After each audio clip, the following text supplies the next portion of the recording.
Hello, global gardeners. It's Monday. It's time to start your gardening week. Today, we're going to be talking about seeds, seed starting, the basics of seed starting. Does this sound familiar? You need lights, you need a heating pad, you need a special medium, you need a seed starter mix, you need to soak your seeds, you need to do all kinds of crazy things just to get your seeds started. Well, for those of us that have been gardening for a while, that's what it becomes. We get so enthralled with starting our own seeds that we have to have all of the gear. We have to have the setup. We have to do everything possible to give our seeds the best success at germinating. Have you also ever heard the expression to miss the forest for the trees? Basically, you get so focused on all of those things that you think you need that you lose sight of what's right in front of you. And what's right in front of you in today's discussion is the seed.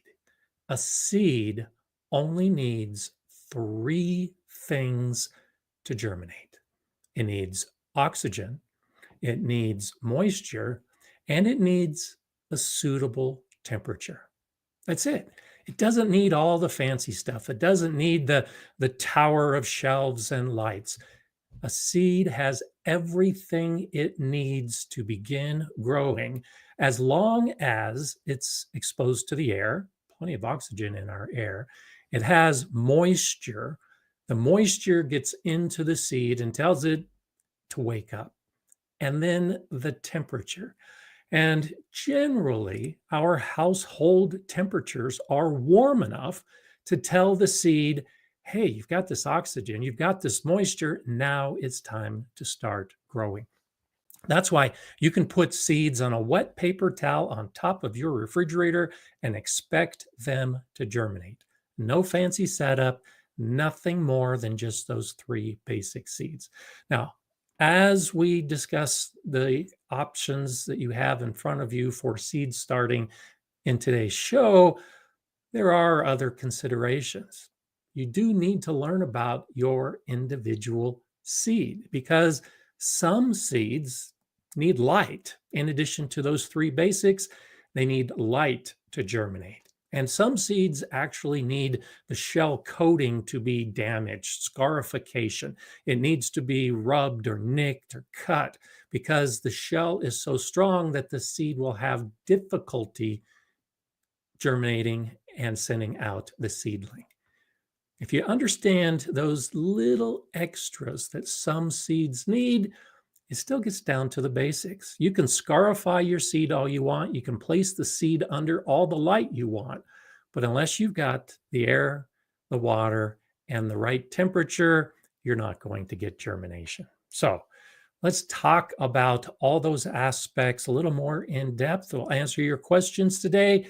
And hopefully by the end, you'll recognize that even if you've been growing seeds for a long time, sometimes it's really good to get back to the basics to understand what's gone wrong or what maybe could be better. I want to give a shout out, of course, to Heidi and Jay, our fantastic moderators, everyone else that's joining us today from all around the world. Christine Peters has started with a question. Last week, you spoke about worms. Any suggestions of a source to buy worms online for my compost with the fear of Asian jumping worms? Now, most of the worms that you're going to buy online are intended to be indoor vermicomposting worms, basically the type of worms that are going to eat your food scraps indoors, like red wigglers, for instance. They tend to be one of the most common types of worms that you will buy online.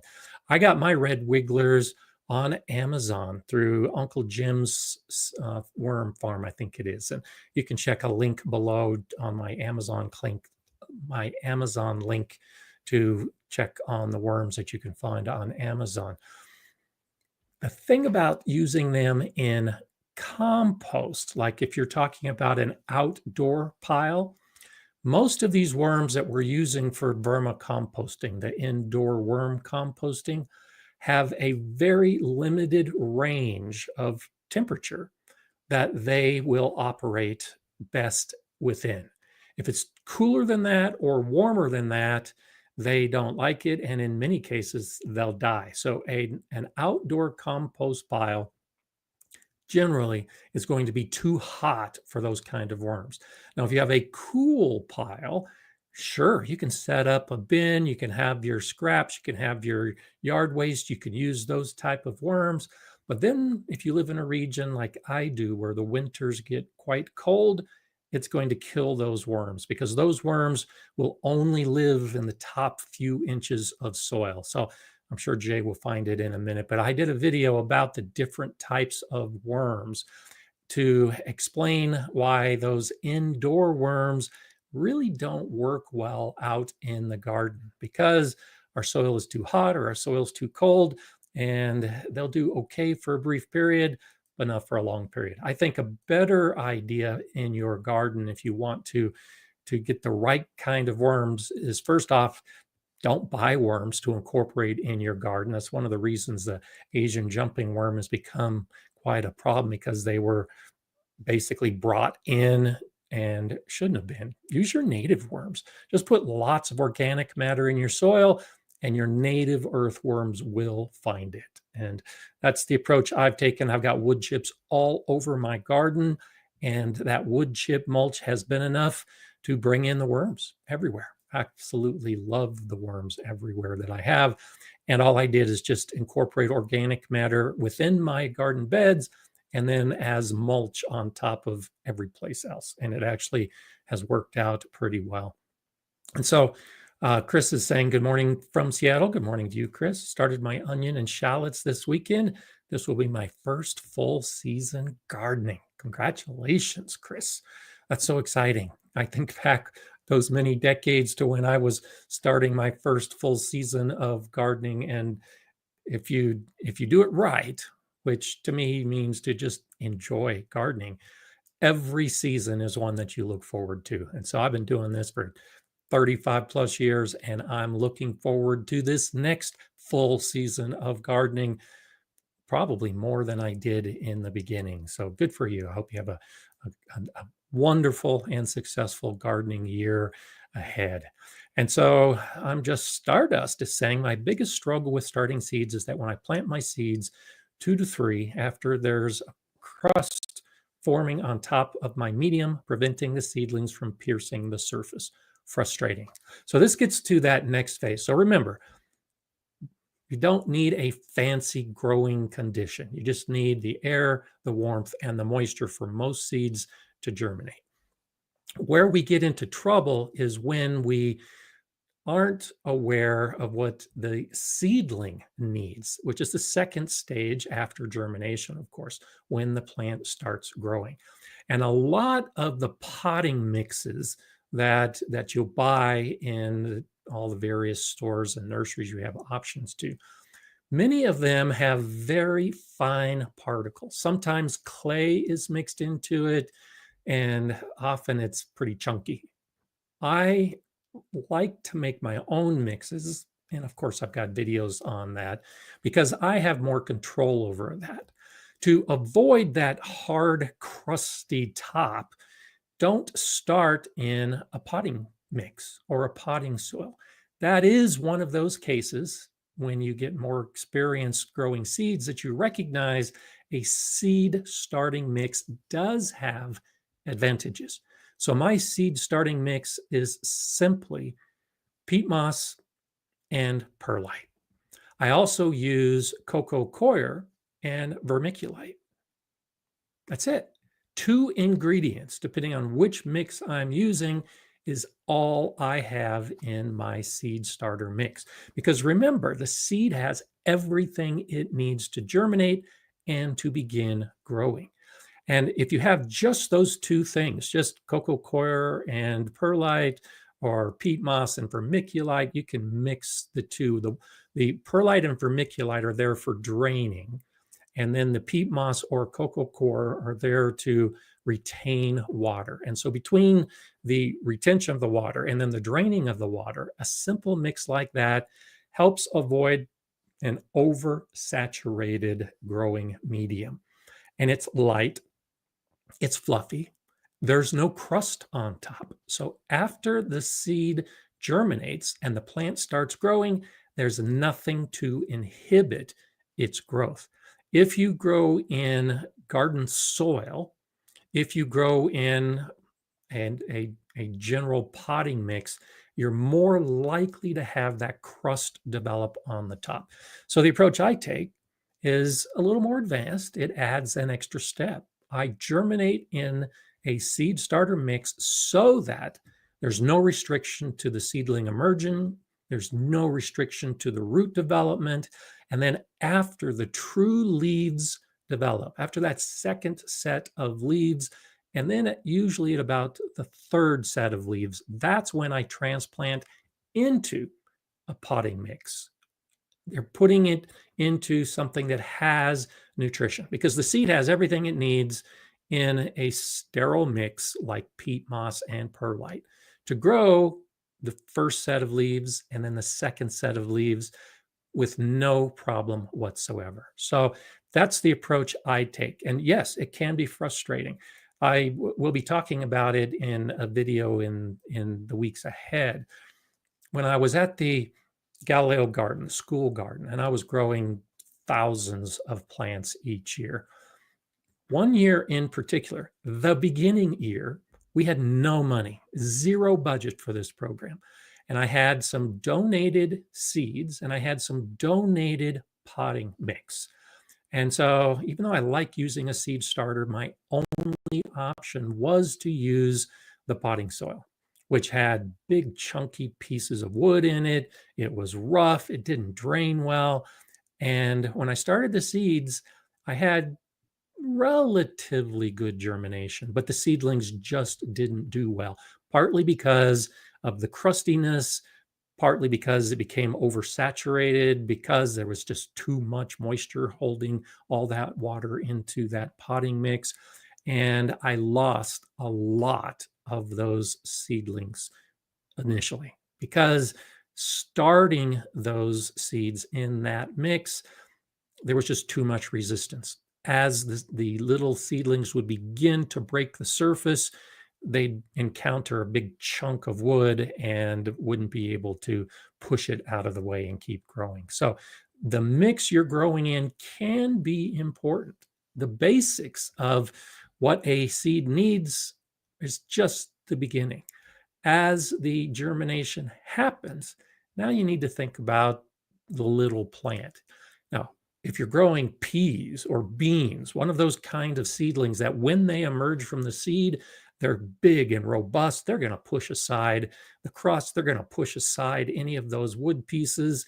But the other little seedlings that we're growing, some of those lettuces and those herb seeds that start off as very small seedlings, they're not going to be able to have that same strength of the stem growing and pushing its way through. So when you're thinking about starting seeds, you need to think about the size of the seed and the size of the seedling that's going to emerge. And that should influence the next stage, which is why I use a seed starter mix, light and fluffy and not resistant to any seed that I'm going to be growing. Bud is saying, I'll admit that the mistake I made the most in past years was overwatering my seed starts. I've learned the seeds just need moist soil. Any tricks for finding the right moisture? So, great question. And this definitely ties into the topic of the day. One of the most common reasons that the seedlings fail is because they overwater. The gardener overwaters. You have that mix, regardless of whether it's a seed starter mix or a potting soil mix. It has compost in it, has peat or coir in it. It's meant to retain water for those roots. When you water, usually on a schedule, like every morning you go and water your seedlings, you're increasing the likelihood that you're going to overwater. Now, in the beginning, I like a moist soil. So I will begin my seed starting with a moist mix. So that seed starter mix is already moist. That gives that seed the moisture it needs to begin germinating.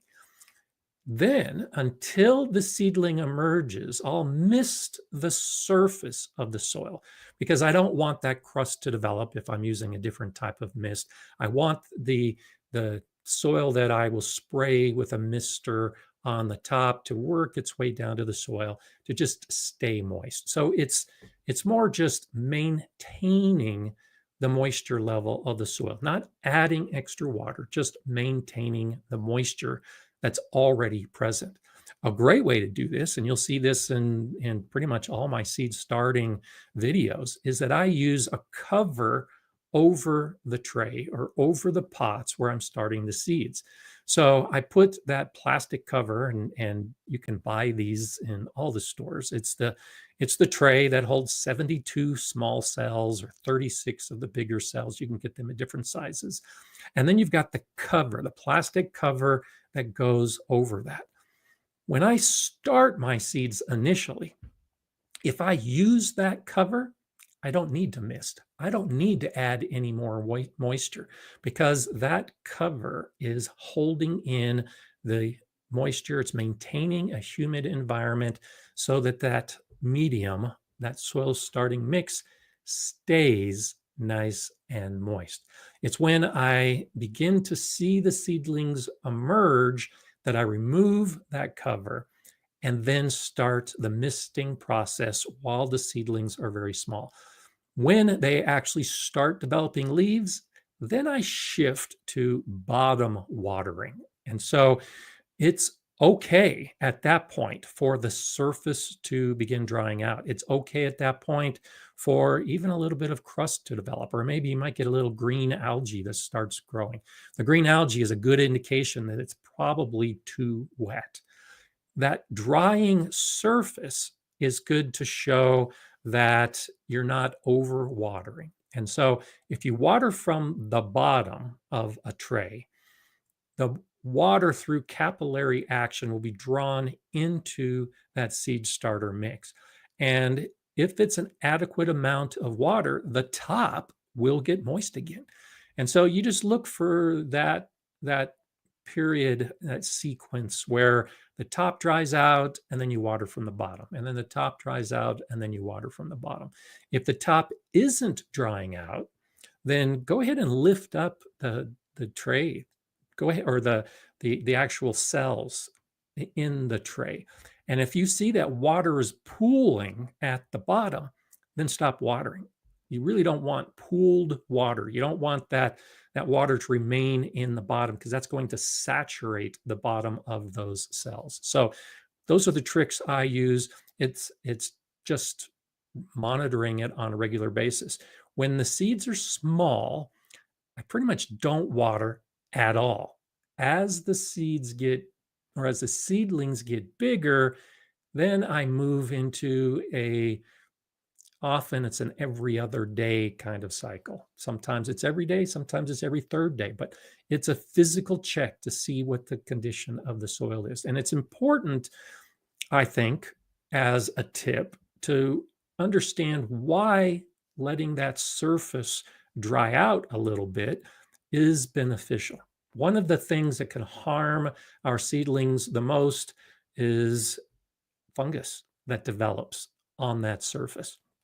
And one of the fungal diseases is damping off disease. So if you've got your seedlings that are small and looking good, and then suddenly you come back the next day and it looks like a small forest and somebody chopped down all the trees, that's usually damping off disease. And that's caused by a fungus on the surface of the soil. Well, fungus needs moisture. If you have a problem with fungus gnats, the gnats are actually coming in and feeding on that fungus.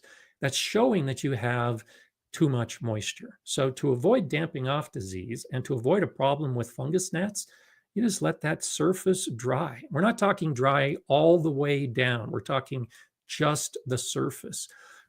One of the things, and I showed this in one of my videos a few years ago, is I'll often leave one cell with the soil in it, but with no seeds in it. And if I'm unsure about the moisture level of the mix of the soil that I've got the seeds growing in, I've got one, sometimes more, that I can actually poke my finger in, actually pluck out some of that soil to see what its moisture level is. And I've done that before and found out that, wow, it really is saturated. Even with the top drying a little bit, I live in a very dry region, the bottom can still be overly watered, saturated to the point that the roots are going to rot if you allow it to continue. So having a way to check that by leaving one of those cells or one of those little pots open so you can check the moisture of the soil can be one of the things that you can use to kind of follow along as to the moisture level and how often you should water. Just try to avoid watering the same every single day, because that's a recipe for either underwatering or overwatering. When the plants are actively growing and require more water, then yeah, in most cases, I will be watering every day. But it doesn't necessarily result in the same amount of water every day.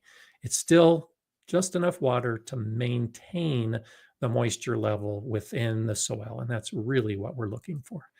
Eddie's saying, I'm wanting to get comfrey for tea, but my nursery doesn't have it, nor the seed companies I buy from. Where can I source it?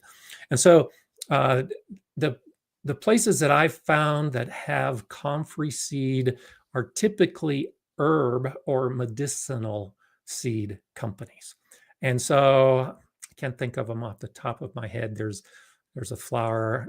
I'm not sure if prairie leaf, something like that, something leaf or something prairie. It's not Prairie Moon Nursery, though Prairie Moon Nursery might have comfrey. I would check there as well. But yeah, you can just do a search for where to buy comfrey seed. And it's very few. I've only come across 2 or 3 here in the US that actually will sell the comfrey seeds. And Bocking 14 is a Russian variety that doesn't spread and doesn't send up a lot of volunteers around. That's one that is often preferred if you're going to be starting from seed, because you can manage the comfrey. Comfrey can spread pretty quickly if it's in an area that it really likes growing in. And so we'll tie that into the subject today when we talk about something like comfrey seeds. The happy seed produces a happy plant, and the happy plant produces more happy seeds. And so if you're growing seeds in your garden or in your landscape and the plant has found that happy spot, you can expect that you're going to get a lot more of those plants as those seeds fall and germinate and grow again. So comfrey is one of those that can spread very quickly. The reason it becomes a problem is because it's hard to get rid of. The method of propagating comfrey that I prefer is actually from root cuttings. And you can take a cutting just the size of the tip of your finger, and that root will grow into a new plant. So if you end up with comfrey growing in areas that you don't want it, it can take a long time to eradicate it, because little bits of root that are left in the soil will grow into more plants. And so if you try to pull a comfrey plant and you leave behind 5 little root pieces, now instead of one big plant, you've got 5 little plants. So that's why getting a variety like the Bocking 14 is advisable, so that you don't have those kind of issues. But yeah, just do a search for comfrey seeds, and you should find just a couple sources online that might give you the option to order some. And it's a medicinal. So I did a video last year where I was doing some medicinal seeds, and I mentioned some of the seed companies I think that I got those, or I was ordering the seeds from. And one of those companies I know has comfrey seed, but I order for so many companies and I don't often remember which is which. So sorry that I don't remember a specific example, but I do know you can find it in a search. Cheryl McNaughton says, going through my seed inventory and ordering here in Maine today, starting my onions in a shallow tub with Pro Mix and worm castings in a few weeks under lights. So excited. That's awesome. So let's talk about some of those aspects of it, because that's the approach that I take with most of my seed starting as well. So when I talked about the basics of what a seed needs, I didn't include light, except for saying that there are some seeds that need light to germinate. And there are some seeds that will germinate better when exposed to light, even though they might not technically need light. So lettuce is a perfect example of that. Technically, lettuce doesn't require light to germinate. But if you just sprinkle lettuce seeds on the surface or very lightly covered and then expose them to light, you'll probably get better germination of your lettuce seeds. And so I did the same thing that Cheryl is going to do with my onion seeds. When you put the seeds on the surface or cover them lightly, you're going to get inconsistent germination. And so, even though the light doesn't necessarily improve the germination, the light is going to improve the growth of that seedling from the beginning. So, I always put my seed trays underneath lights, lights that are on a regular cycle, so that when that first seedling emerges, it's got light. And it may be a day, it may be a week before all of the rest of the seedlings emerge from the buried soil. That's okay. The lights are on the entire time. And this becomes even more important because a light mix, like the seed starter mixes I use, and the proper temperature and that nice airy mix, I've had some seeds germinate in 2 days, which is incredible. I'm thinking, oh, I'll come back and check in 4 or 5 days. And then after 2 days, I've got germination on seeds. That happens more often than you'd expect. And the more you germinate seeds, you'll see 2 to 3 days actually becomes expected when the conditions are ideal for the plants. So gardeners who start their seeds in the dark or in a lightly lit room, and then anticipating that they'll come back a week later, check on the seeds, and then turn the lights on, that initial growth of the plant is not going to be as strong as if they were placed under the lights right away. So light is kind of number 4 on my list of the basics that seeds need. Not technically for most seeds, but yes, definitely for the seedling that emerges when the seed germinates. So it doesn't need to be fancy, but it needs to be enough light. This time of year, for those of us in the Northern Hemisphere, there isn't enough light. Unless you are close to the equator or maybe in the far southern United States, you're not going to get enough light for those young seedlings. So putting the seedlings on your windowsill is probably not going to be enough. What happens when the plant doesn't get enough light is it searches for more light. It's phototropic. It wants more light. And so it's growing longer and searching and moving side to side. And you may have seen some of those videos of stop action seedling growth where the seedling is actually moving as it's growing, seeking that light. And so if you're growing the seeds on a windowsill and the seedlings emerge, they're going to start growing toward the light.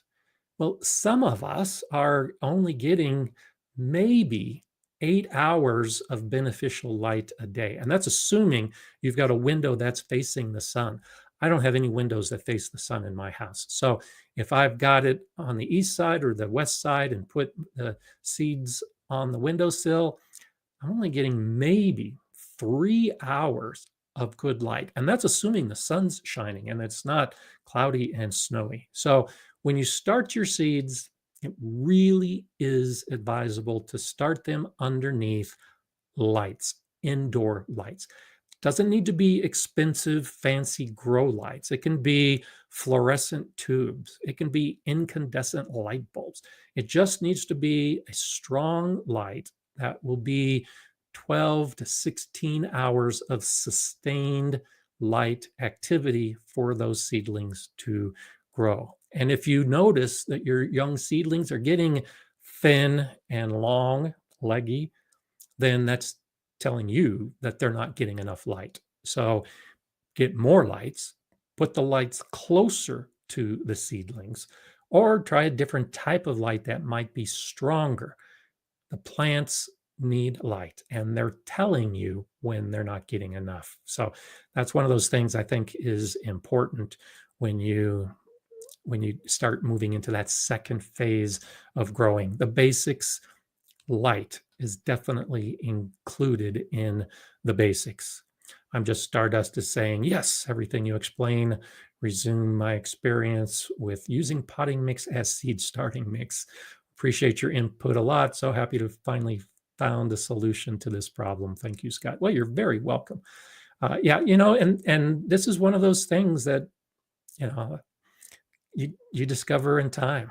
I killed so many plants until I understood that the basics are all you really need to focus on. And if you can get the basics right, if you can figure out how much water to give a seed and a seedling and a plant, all the rest just makes it better. But you really need to understand that water aspect. And if you can understand how much light a plant needs and how much strong the light needs to be and how close the light needs to be, then the seedling will grow well and the plant will grow well. So it really is those basic factors that too many gardeners move beyond and really never take the time to fully understand because we get focused on all the extra stuff.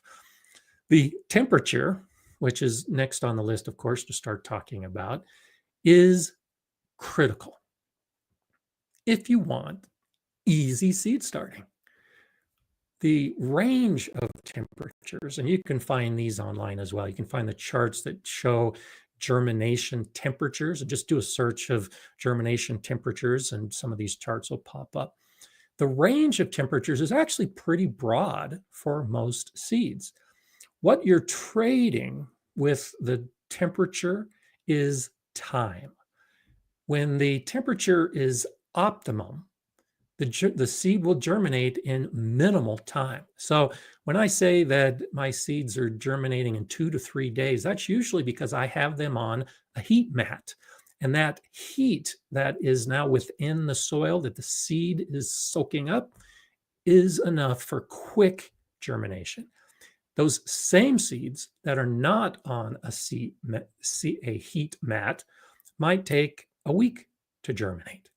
And depending on the type of seed, if you attempt to germinate without a heat mat, it might take a month to germinate. So as an example, spinach seeds, when you look at those charts, you'll see that spinach can actually germinate at 34 degrees Fahrenheit. That's about 1.5 degrees Celsius, just above freezing. The seeds will germinate when it's that cold. However, it's going to take weeks and weeks before the seeds will germinate when it's that cold. But you take that same spinach seed and put it into soil that is 70 degrees Fahrenheit, 21 Celsius, and you can expect germination in probably 3 days. That's how important the temperature is. Super hot peppers are another great example. If you want to start most peppers, most chili seeds, room temperature of about 70 degrees, the same 21 Celsius, is enough for those pepper seeds to germinate in about a week. If you put them under a heat mat, you can probably get germination in 3 days. Super hot peppers, those super hot chilies, are really finicky. So if you attempt to germinate those at room temperature, it's going to take 3 to 4 weeks for them to germinate. But you put them under a heat mat, you'll probably get germination within 5 to 7 days. So, and when I say heat mat, I mean a mat that is heating up that soil, that potting mix, to a temperature. I like a thermostatically controlled heat mat, and I think I have a link to some options in the description below. And so when I start my pepper seeds, I set it at 80 degrees. Fahrenheit, about 27 Celsius, and get very quick germination. The same thing happens outdoors. So far we've been mostly talking about indoor growing, but outdoors, it's the same thing. I think temperature is probably mostly misunderstood and underlooked from a gardener's perspective when you're talking about outdoor growing. Spring comes, the sun is shining, maybe you're getting some spring rain, and you want to put seeds in the garden and start growing. You need to measure the temperature of the soil. You need to put a probe in the soil and see how warm it is. Because if you want to grow your squash seeds and your melon seeds and your bean seeds, and your soil temperature is at 50 degrees Fahrenheit, 10 Celsius, you're not going to get very good germination. And even the seeds that do germinate, those seedlings are going to suffer because the soil temperature is still too cold. That's one reason why here in Colorado, I wait until June to start most of my seeds because the soil temperature just doesn't warm up. My soil today is covered with snow. The soil is completely frozen in my beds, down to a depth of a couple feet. It takes months for my soil to thaw out and warm to the point that it's beneficial for the seed to get that temperature that the seed prefers. A seed will germinate in a number of different conditions, a number of different temperatures, a number of different moisture levels. But for it to do best, you really want to do the temperature and the soil and the light and the moisture that are going to benefit the seed itself. And that's what this is all about today, is doing the basics to understand some of that. Mobius 981 says, I watched some Eli and Kate vids about getting seedlings started, made my starter mix per her vermiculite core recipe, 1 part to 2 parts. And so, yeah, you'll see that. I tend to use a 1 to 2 mix for most of mine as well. And depending on what I'm growing, I'll modify that a little bit. But that's a good way to start as a basic seed starter mix. And I'm glad to hear you're watching some of the Eli and Kate's videos as well. So lots of good information. And so one of the things one of the reasons I wanted to talk about the show today is that Eli and Kate's most recent video actually is in the greenhouse starting seeds. And that's just not an option for many of us. We have unheated greenhouses, both Eli and Kate and me. Their temperatures in Scotland are cold, but they're still warm enough that they can start some seeds at this time of year. The greenhouse gets cold and stays cold, but with the sun shining, they can still do some seed starting. My temperature, not so much. This morning, it was 10 degrees Fahrenheit. That's minus 12 Celsius. It's going to get colder. It's going to drop down at the end of the week in my garden to minus 5 degrees Fahrenheit, minus 20 Celsius. I have an unheated greenhouse. Even though my greenhouse warms up during the day, it stays cold at night, and the temperature drops below freezing. And so when we're trying to start our seeds, consistency now becomes an important factor. So even if your greenhouse is cool, if it's warming and then drops back to cool, you can expect the seeds to germinate. And one of the points that Eli raised in the video is very valid. The seed to germinate needs that warm temperature, but the plant itself usually can do better, depending on the seed that you're growing, with cooler temperatures. It doesn't need that same heat to germinate. And so if you're growing those cool season plants like spinach and peas and broccoli and lettuce and radishes, they can handle cold conditions. Even if it snows a little bit on those plants, drops below freezing, the plant's going to do okay. It's not going to kill the plant. It just needs warmth for that germination phase. And so that's why in Scotland, in greenhouses that are unheated, or just maybe a little bit of residual heat added, they can start seeds. Not the case for those of us that have unheated greenhouses that get cold, extremely cold. And even though they warm up during the day, it's not enough to maintain the growth of the seedling after it starts growing. So anticipate temperature being a big variant, and how you control your temperature really does make a difference as to what you're going to be able to get as far as the success of the germination and the success of the seedling that begins growing. Okay. Mobius 981 says, I ordered shallots and leek seeds. New to me. Wish me luck. Good luck to you. I've grown both from seed, and they're a little challenging. Generally speaking, and this is a great exercise for you to begin growing. Generally, they take a long time to get established. And so shallots and leeks are commonly started in the fall to grow into the spring and summer because they take a long time. But go for it and learn a lot from them. I like growing leeks in particular. Leeks have actually done pretty well in my garden, and I love using leeks in lots of recipes, mussels and leeks in a nice broth. Absolutely love it. So just understand that, like onions, they may not always do best in that first season when you start from seed.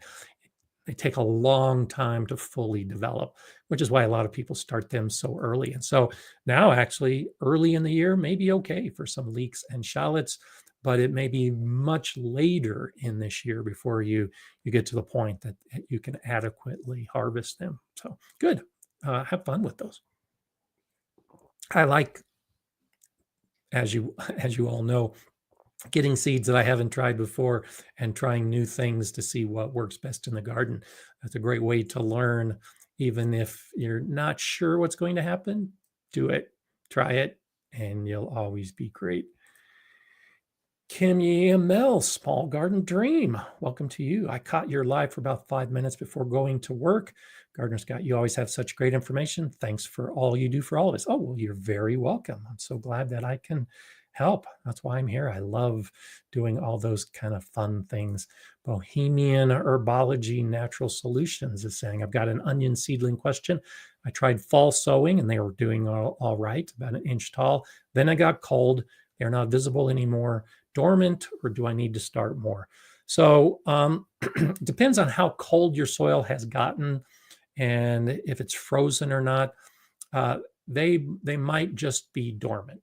And so some of the most successful onions that I've ever grown were sown in the fall, and then it got cold in my very cold winters, and then they popped up again in the spring. So even in my region where it gets really, really cold, onions are pretty tough.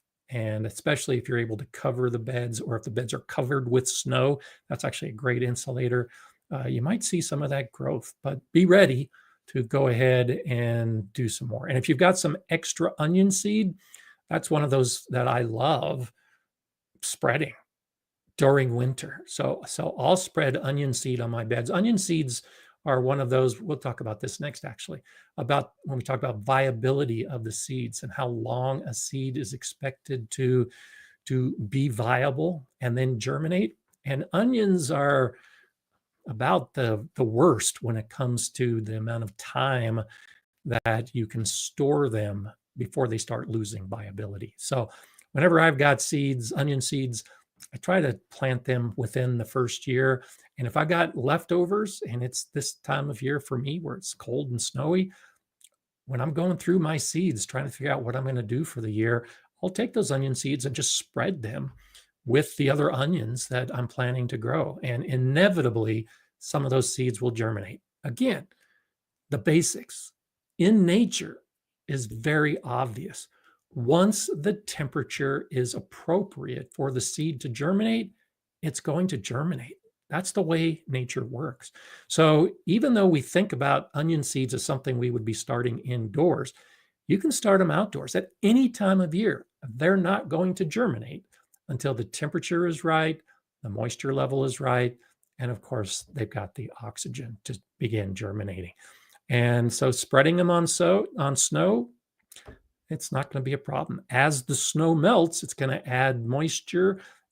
That melting snow is going to also show that it's warming up, and then you might get some germination on those onion seeds. So I used to do that a lot at the Galileo garden, where I would grow onions and then leave a bunch of the onions in the ground over the winter to seed for the next year.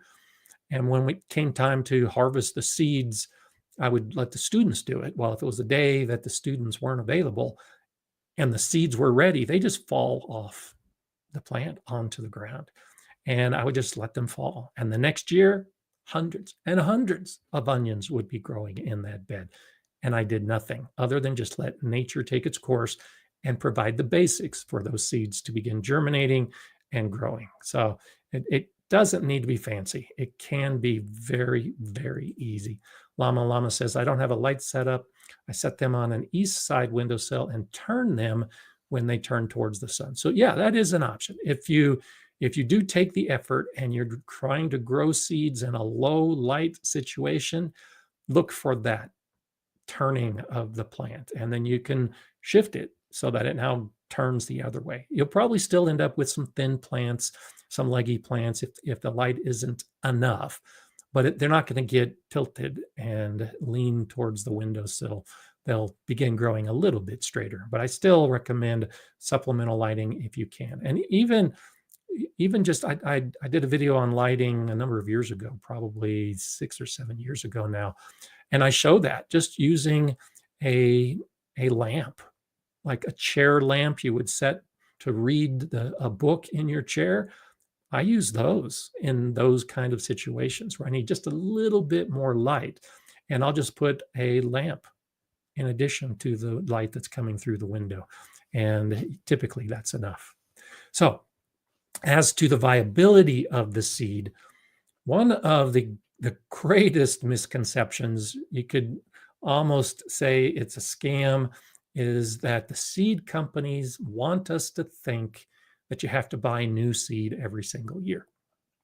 And there's nothing wrong with that. Feel free to buy new seed every single year. But most of the seeds that we're growing will remain viable, which means you can expect a high germination rate for years after you buy them. I have a video where I talk about just exactly which seeds fall into which categories. On average, most seeds can be expected to last for 3 years. There are a number of seeds that should be expected to be viable for 5 years.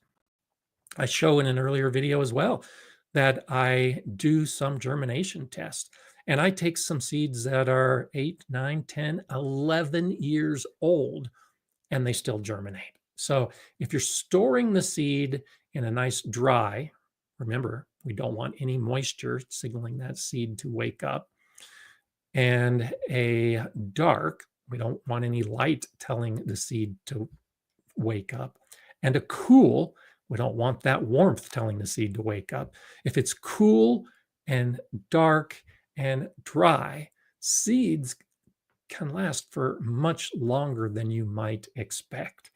And so properly stored seeds are going to be available the next year to plant again. So this year, that's actually one of my big goals, is to try to avoid buying new seeds if I can, and to actually use the seeds that I already have. Even if they're years old, I can expect germination. It might not be 100% germination. Now, the seeds that you'll buy, many of the companies will actually put a germination percentage on the seed packet. So you might see that you're buying a package of seeds and it says 95% germination. They've actually done tests to see that that seed has 95% germination. That's ideal. 100% germination is relatively rare, but most years I get 100% germination from my seeds, even if they're older seeds. After a while, even in proper storage, the seed is going to lose some of its viability. And so that's one of those things that, yes, eventually you need to swap out your seeds. And so I usually use the black Krim tomato as an example when I talk about this idea, because I will save the seeds from my black Krim tomatoes, tomato I love, an open pollinated variety, so I can save the seeds and expect to get the same variety in the next year. And about every 3 years, I repeat the process. So even though the seeds that I was using should remain viable for 5 years, 7 years, maybe even more, just to maintain a fresh stock of seeds, I do about a 3 year cycle. That's me. But you could get by with much more. I haven't bought black Krim tomato seeds in many, many years because I save my own seeds and I get on this cycle where I continue to save seeds before they've lost their viability. And so seed starting is very easy with the seeds that you save, and really no different than the seeds that you buy. The process is exactly the same, regardless of the source of the seed. You can just save some money if you start your own, and you can focus on the varieties that you know do best when you start your own. Lillian Birmingham says, Scott, have you experimented with torched cedar around garden beds? In a wet area near us, untreated fence posts that had been charred from ground level down still stand proudly over 100 years. So I did a number of years ago. I actually did experiment a little bit with that as I was trying to figure out the longevity of wood. And charred wood, very lightly charred, the torched cedar in particular. Cedar is already naturally resistant to rot. And then you torch it a little bit, and that helps set kind of a barrier on the edge that makes it even more resistant to rot. And the reason I haven't done more of it, I actually was thinking about doing more of it last year, but I live in such a dry region in the summertime that I can't even remember when we didn't have fire restrictions. So it's illegal for me to have open flames like a torch in my garden bed, believe it or not. I'm not that worried that the sheriff is going to see me torching the sides of my beds. And so I may still do it. But quite honestly, just to just go along with the factor that we're not supposed to have open flames. And some of our restrictions, you see what's happening in California right now. Some of our restrictions here in Colorado come as a result of some wildfires that we've had. And it's been about 15 years now, but I had to evacuate my home for 11 days 15 years ago because of a wildfire rolling through our area. And it was all over. Hundreds of homes were burned. When we got back, luckily our home was not burned, but from our back deck, we could see neighbors' homes that were burned. And so when they put these fire restrictions in place, it's very serious. And some of the more severe restrictions, when the wind is high and the conditions are so dry, you're not even legally allowed to smoke a cigarette in your yard on some of those days. I mean, that's how severe the fire restrictions are. So yes, torching the wood does work. It can make it last much longer, but I didn't do it beforehand. I guess I could do it in my garage if I started a new bed, but I really don't want to be outside with an open torch burning my beds to get to that point now. So it's better to do it beforehand rather than have to deal with some of those fire issues that might pop up later on if you wait to torch your beds. So it's worth a try. I think it is one of those kind of things that you can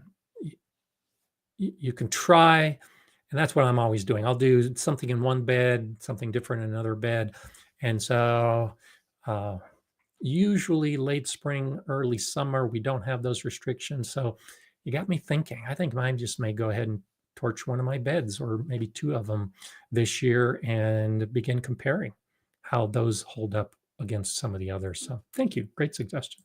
Serena's saying, Gardner Scott, do you grow spinach, kale, kohlrabi, or cauliflower? If so, when do you start seeds and transplant them? So I do. And I grow spinach and kale and kohlrabi from seed outdoors. So I don't start them from seeds indoors, and I don't transplant them. I sow them directly into the garden. And what I'm looking for is the soil temperature, and 60 degrees Fahrenheit, about 15 and a half Celsius, is a good target for those cool season plants to begin growing. Now, I haven't done cauliflower much. Cauliflower doesn't do as well. It takes a long time for the head to develop and grow. And my summers just get so hot and so dry and so windy so quickly that I haven't had much success with cauliflower in my garden. That would be one that if I were to grow it, I would probably start from seed and then transplant. But the key as to when I do it, it's all temperature based. And it is usually pretty close to my last frost date. So this is another aspect. When we talk about the basics of growing seeds, the seed packet for my favorite companies, like Botanical Interests, for instance, has a ton of information on it. If the seed packet doesn't have information on it, look in their catalog, look on their online site to get the information. Because one of the important factors when we're starting seeds is when to start the seeds, as Serena is asking. The seed packet or the seed catalog or the online site will give you that information. And so some of these cool season plants like the kale and the spinach, you can start them before your last frost date. Exactly what I was talking about from Eli and Kate's video. You can put the seed in the ground once the soil starts warming up for germination. And even if the nights still get cold, even if, like here in Colorado, we get a late snow, that's okay. You're still going to get an early plant growing. And then hopefully you'll be able to harvest before the summer sets in and the plant begins to bolt. So I do a lot of that, spinach and kale in particular, early in the season. Those are usually the first seeds that I'm putting in the garden before my last frost date. So I can still expect the nights to drop below freezing occasionally, but that's okay. Then you throw a hoop and plastic over the hoop on top of the bed, warm up the conditions a little bit for those cold nights, and you can begin growing pretty early. If you are growing indoors, and this gets back to the seed packet idea, the seed packet will often give you an option. It will say, start outdoors 3 weeks before your last frost date. Start indoors 6 weeks before your last frost date. The idea being that you can usually start seeds indoors a little bit early, then the plant starts growing. Then when you transplant, you're transplanting into conditions that the plant can handle. Even if it's still cool, you can do that. So check the seed packets, check the catalogs, check that information for the seed company's recommendation. And it's all pretty much the same. I've talked about this in live streams and videos before. I've compared different seed companies as to when they say you should start, and they're all pretty much the same. And it matches pretty much with how I do it. The only difference is that few companies actually talk about the temperature.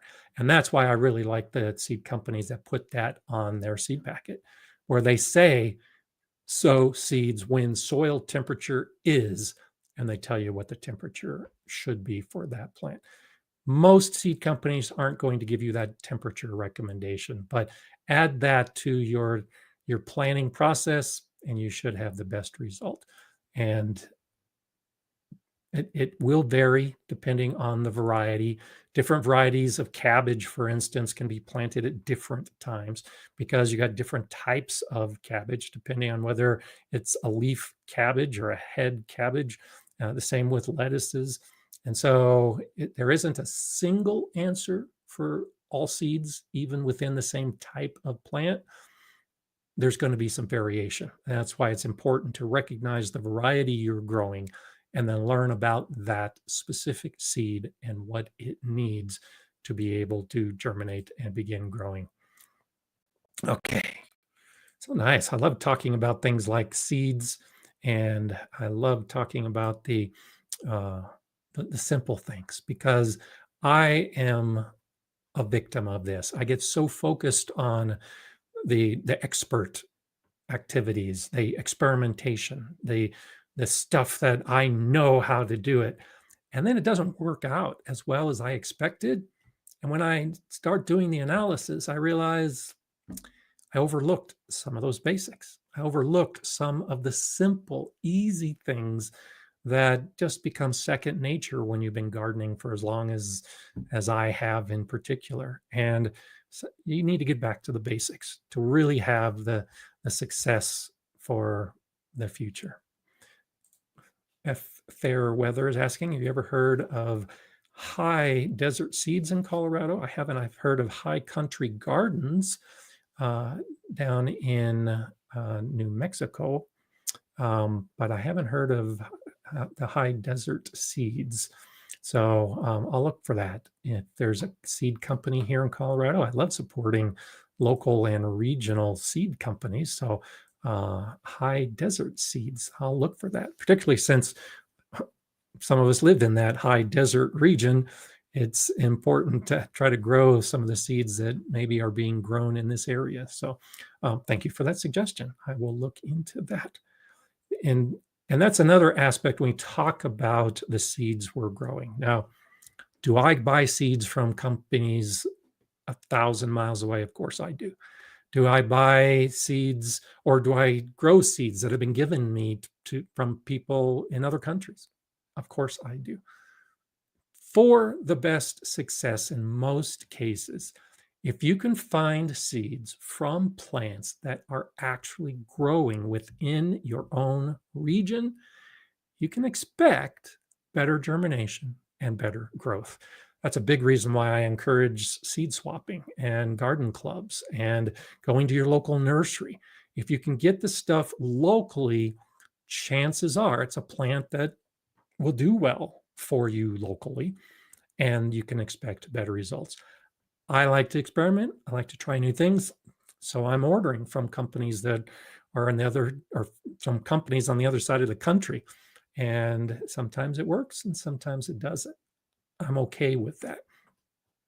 But if you don't like that failure right from the beginning and you want that success with that seed germinating, do the stuff that is suitable for your climate, especially if you're growing outdoors, and also the conditions indoors.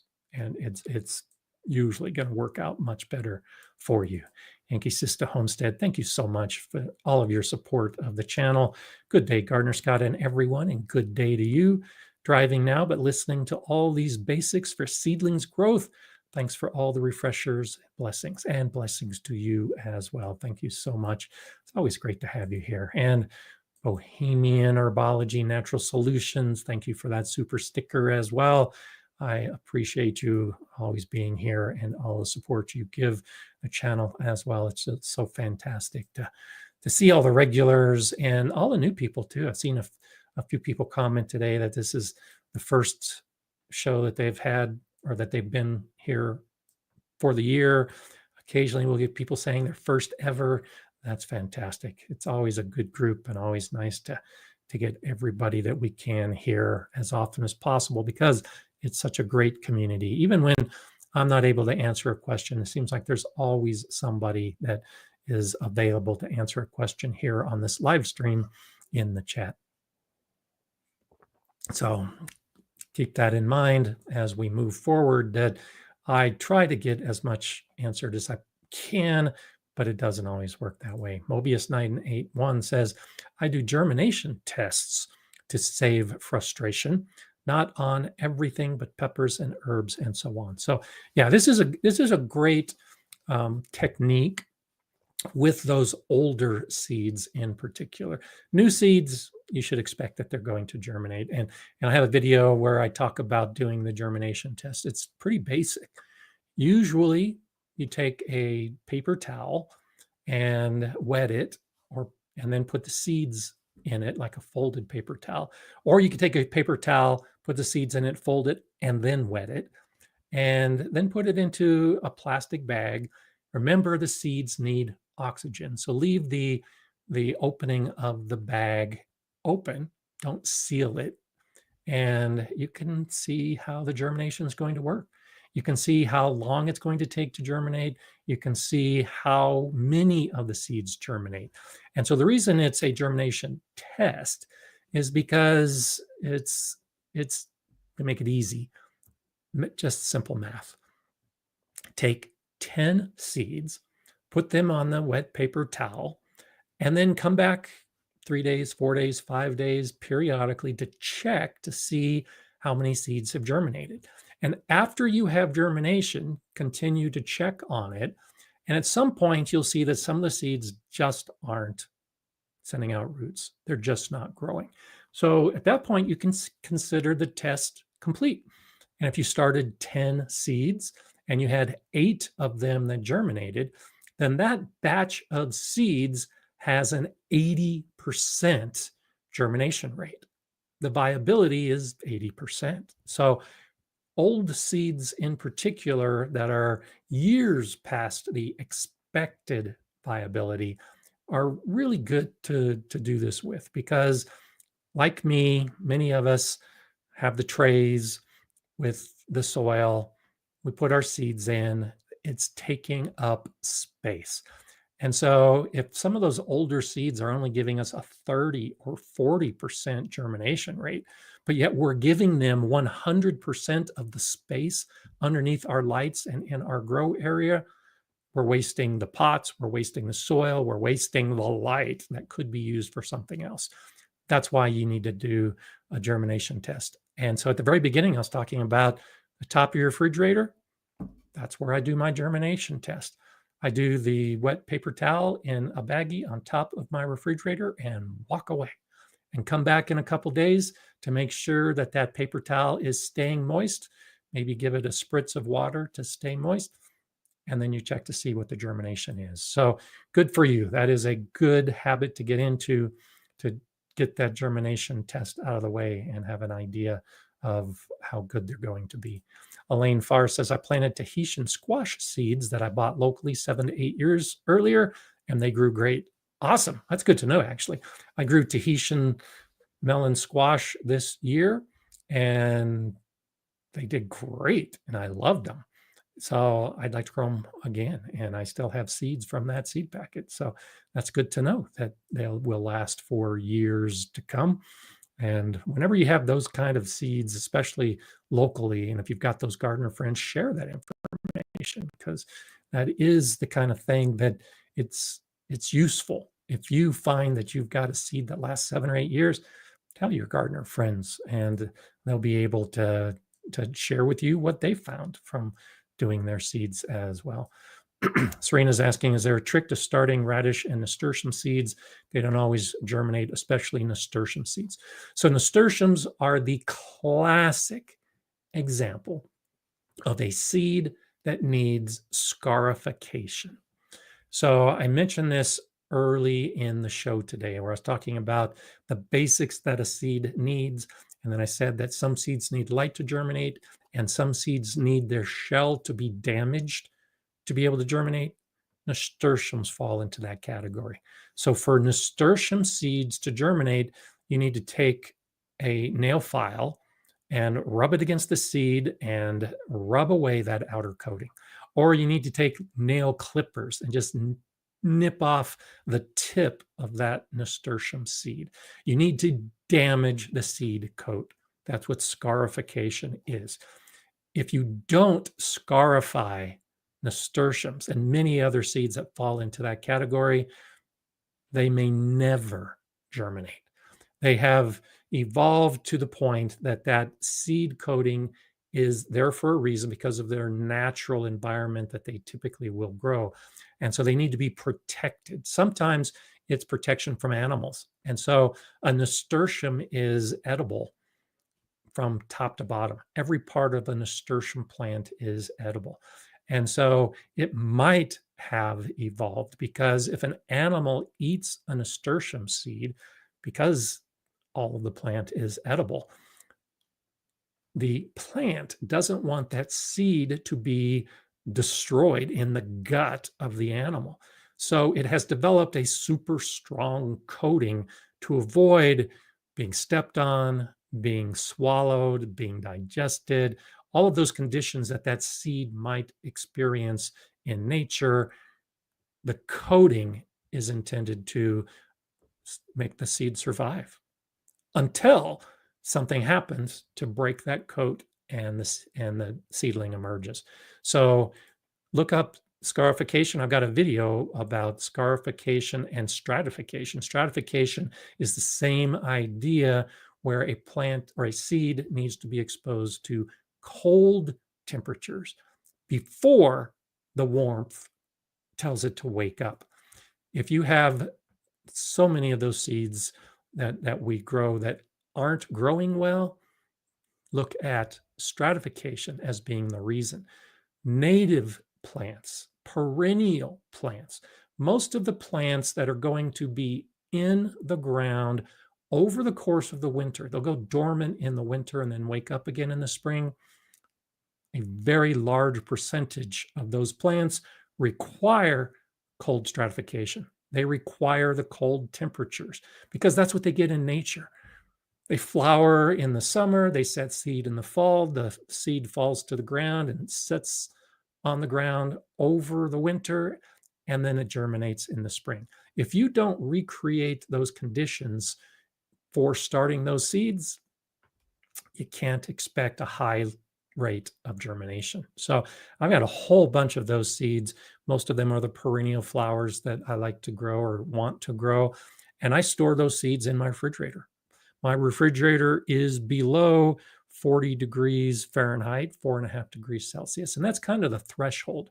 When we talk about cold temperatures, the seeds need to be exposed to temperatures colder than that for a period of time. And I like Prairie Moon Nursery. I've talked about this before. Prairie Moon Nursery, their catalog has 2 pages devoted to all of these different types of methods to get your seeds to germinate, the scarification and the stratification. And it's not the same. Even within the native and perennial plants, there's going to be differences. There are some seeds, and this is like taking it to the next level still. Once you understand the basics of what a seed needs, and then what you need to do to provide those basics to the seed, there are some that require multiple cycles. So the seed needs to be exposed to those cold conditions. Then the seed needs to be exposed to warm conditions. Then the seeds need to be exposed to cool, wet conditions. Then the seeds need the warmth again to germinate. Now, luckily, there aren't many seeds that require that double cycle. But if you're trying to grow some very unique plants and they're just not germinating, it could be one of those kind of issues that you need to take those extra steps. And so finding a source like Prairie Moon Nursery that is so helpful, providing that information, can be just the difference between success and failure. And it really does make a difference when you're trying to get things right. If you don't get everything right, temperature being one of them, then the germination may not happen. Big Will Dog is asking, do you use basic sterile starter mix or worm castings compost when you start seeds? So like I said in the beginning or early on, all I do for starting my seeds is just a mix of the peat moss and perlite, or cocoa coir and vermiculite. That's it. Nothing else in that seed starter mix.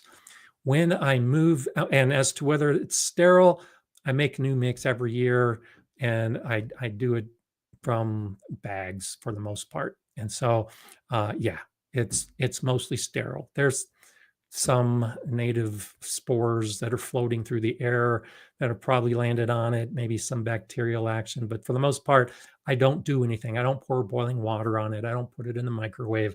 I just make the mix, put it in a tub, and then use it for seed starting. I've never had any issues. When I moved to my potting mix, and I've got a lot of videos on the different potting mixes that I make, now at that point, I'll add in the worm castings and the compost. And so once the seed is germinated, and I talked about this earlier, it gets its true leaves. At that point, you're moving it into a new mix. The reason you're transplanting it is because that first mix is sterile. It has no nutrients. It's only there to provide a medium for the roots to grow and for the seedling to emerge. For the plant to grow, it needs nutrients. That's where the worm castings come in. That's where the compost comes in. And so when I mix up the medium that I'm going to use for those seedlings that are then going to be transplanted, that's when I start adding all those other factors. I still don't really worry too much about the sterility of it because I've mentioned this occasionally. Much of what we do in the garden, much of the advice we follow has been given to us with a component of fear attached to it. And I just don't like that.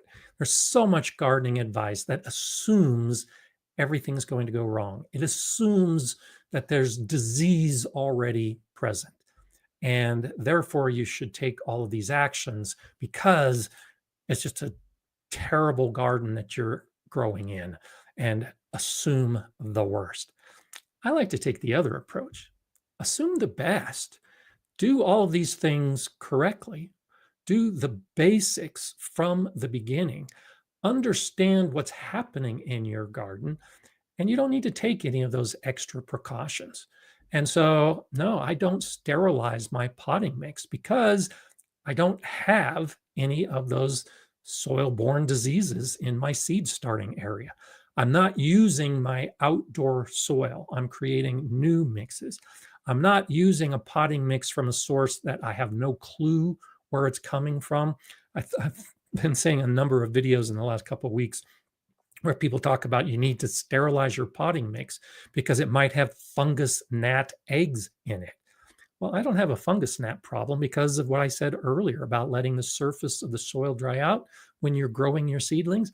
So I don't have those viral issues. I don't have those fungal issues. I don't have those pest issues because I just do things correctly and recognize if something is going wrong, what's going wrong, what's causing it. And if it does become one of those disease issues, then yeah, I'll throw out that batch of potting mix. I'll sterilize those pots and trays and then never have the issue again. So I don't take any step as far as the sterile mix. And I do use the castings and the compost in my mix for growing the plants, but not for starting the seeds. And that's an important factor. Now, I did do a modification, and I've been doing more and more of this in recent years. I did a video talking about this a couple years ago, I think, where I do both. So I'll do like the big red cup and or a tall black plastic growing container. And in the bottom 2/3, depending on the size of the container, I'll put a potting mix that's got worm castings, it's got compost in it, it's got the vermiculite, it's got the peat moss, the cocoa coir. It's a full mix with nutrients in it. But I only put that in that bottom 2/3, maybe 3/4 of that container. Then in the top 1/4 or 1/3, and it's all about the depth of the container, I'll do a seed starter mix. That saves a step of transplanting. So if you have those taller containers, they take up more space, which is why I don't do a lot of it. You start your seeds in the top in the seed starter mix. Then as those roots grow, they're going to grow into the potting mix underneath. And it saves you having to transplant it saves a lot of the concerns you might have about your mixes. So that's an option to make it easy, is to kind of do a hybrid of the two different types of mixes. You can still get the benefits of the seed starter mix and the benefits of the potting soil mix. You just do it all in one container, and then you don't have to worry about transplanting, because transplanting can be a major worry for a lot of gardeners. And we'll save that for another show. Pat, thank you so much. I appreciate your contributions and your support of the channel as well. Hope you're staying warm. I know that my snow is still on the ground. I imagine you still have snow on the ground as well. So let's hope that the snow is going to be melting one of these days soon, and we can actually get out and start putting some of these seeds into our outdoor garden. I think that would be just fantastic. And of course, I look forward to it every year. It's this time of year that I'm actively getting outside in my garden and beginning to do some of my planning. And then from there, thinking about how wonderful the summer's going to be.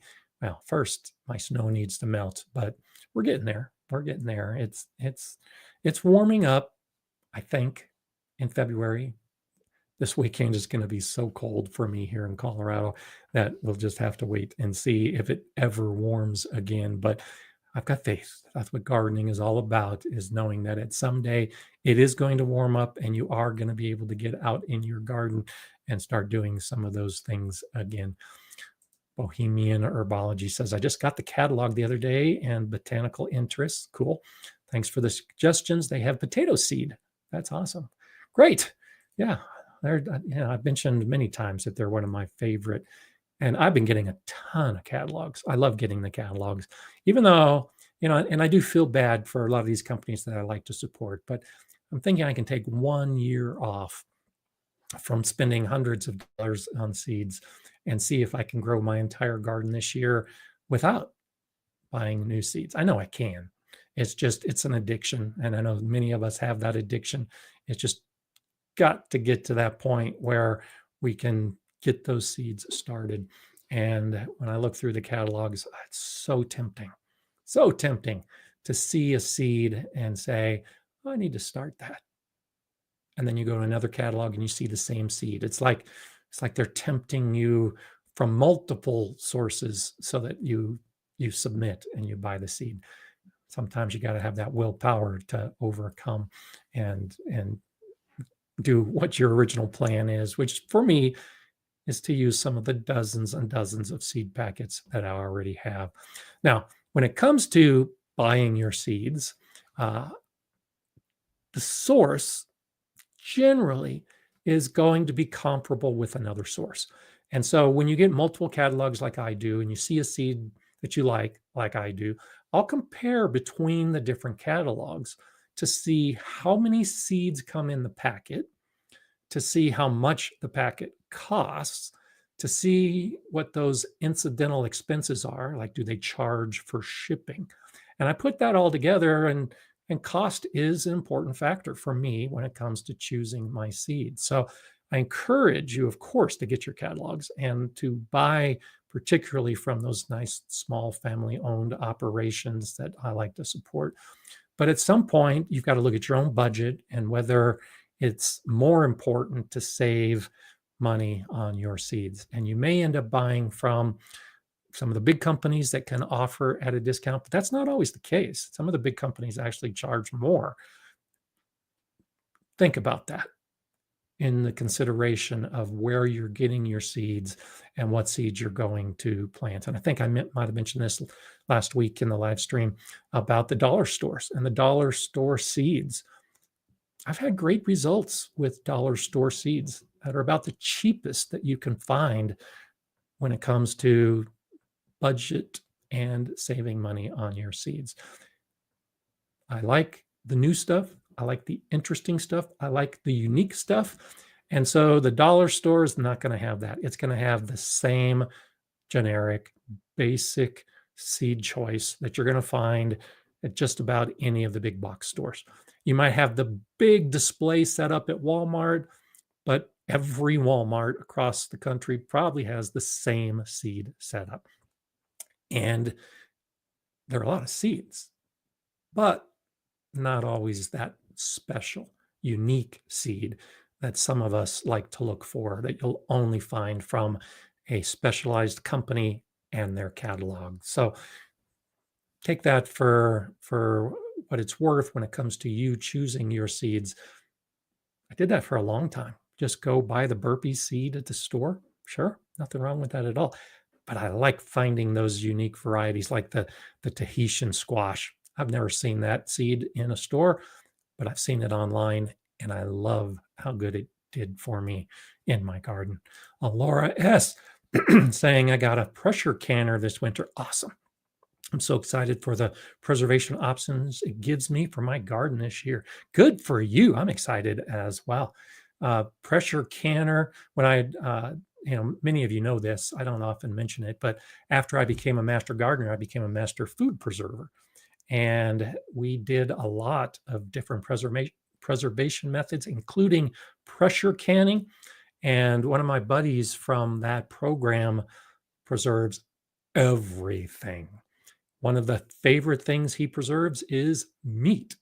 And so he'll get his meat. He's a butcher by profession. And he'll get all these different types of meats and cut them up and put them in the jars, sometimes with spices, sometimes without, and then preserves them. The only way you can preserve meat in a jar is with a pressure canner. So it does give preservation options that you can't get from any other method. There's a lot of the sauces that we make in our garden that should be pressure canned. Even though people will use water bath canning, if the acid isn't enough, you're taking a risk if you do water bath canning. So pressure canning, great option. So glad that you were able to get one, because it will open up your world to some wonderful things that you can preserve. I've got a pressure canner, but I don't use it because I'm at 7,000 feet elevation. And so for me to use a pressure canner, it requires a very specific type of canner that can handle the high altitude. Most pressure canners, when you look in the instructions, they'll say, don't use above 5,000 feet or whatever it happens to be for that type of canner. And that's one of the ones I've got, is the way the pressure canner works and the way it holds in that pressure from the heat and the steam. It's released at some point. And at high altitude, it doesn't build up to the point that it needs to adequately preserve the food. So I would love to do more pressure canning, but the type of pressure canner I would need is kind of outside my budget at this point, so I don't have one. Myra, thank you for that super sticker. It's so nice to see you here and the support you give to the channel as well. So thank you so much for that. Scylla 352 says, hi, everyone. Hi, back to you. I'm addicted to seed buying, but my problem is not planting most. And, and when I say that I have an addiction to seeds as well, that's really what I'm talking about, is I'll go through the catalogs and say, oh, that sounds great. And I'll buy more and more seeds. And then when it comes time to actually put the seeds in the ground, I don't plant them. I've got so many seed packets that have never been opened. And that's what I want to plant this year. Last year, I planted 50 different varieties, and I barely touched the catalog of seeds that I have. So yeah, that is part of the addiction. It's buying it and then not using it that really becomes the biggest issue. So just be aware of that, and it's something to think about as you get your seeds, store your seeds, and then plan for how you're going to use those seeds. And I'll be talking about some of those issues in the weeks ahead, of course.